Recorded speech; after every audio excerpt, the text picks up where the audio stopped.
Ada seseorang yang bernama Thabit. Tidak ada orang yang, atau mungkin sedikit orang yang mengenal siapa itu Thabit. Kali ini Anda akan dengar di khutbah Jumat ini siapa orang ini. Thabit rahimahullah seorang yang sederhana di kota Kufa di Irak dan tidak terlalu dikenal pada saat itu. Tapi dia termasuk orang yang bertakwa kepada Allah Subhanahu wa taala, orangnya miskin.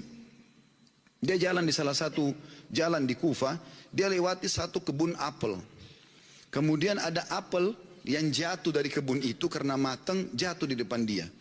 Dia berpikir bahwasanya kebun apel ini, ya apel ini jatuh di jalan, mungkin sudah halal buat saya.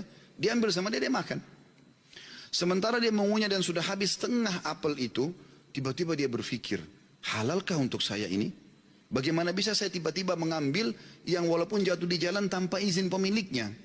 Maka dia berhenti makan, sisa mulutnya dibuang. Ada yang sudah tertelan, ada yang dibuang, ada yang masih tersisa setengah di tangannya.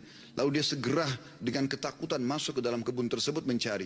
Dia temukan ada sebuah rumah gubuk, lalu dia berkata, apakah Anda pemilik kebun ini? Dia mengatakan, bukan.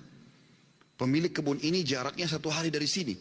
Kata orang penjaga kebunnya, kenapa? Dia bilang, saya tadi mendapatkan apel jatuh di sini, kemudian saya makan setengahnya. Saya pikir karena jatuh di jalan, mungkin halal buat saya. Tapi tiba-tiba saya ketakutan sekali. Takut Allah hisab dengan apel ini.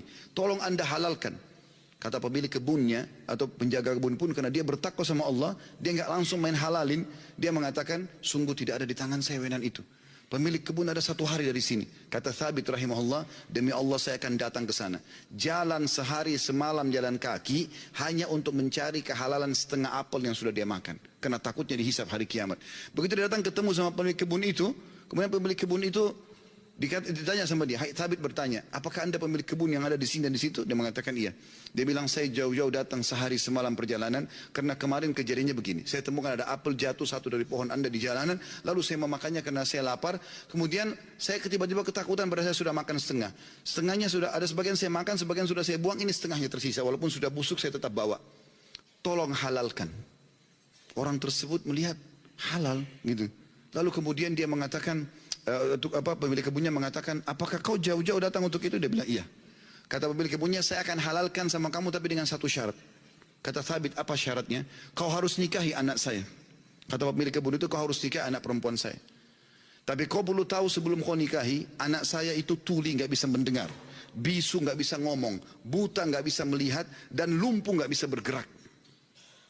Kata Thabit rahimahullah, dalam kisah ini, saya pun berpikir pada saat itu, kalau memang untuk menghalalkan setengah apel yang saya makan dan saya lepas hisab hari kiamat dengan cara menikahi wanita yang buta, tuli, ya,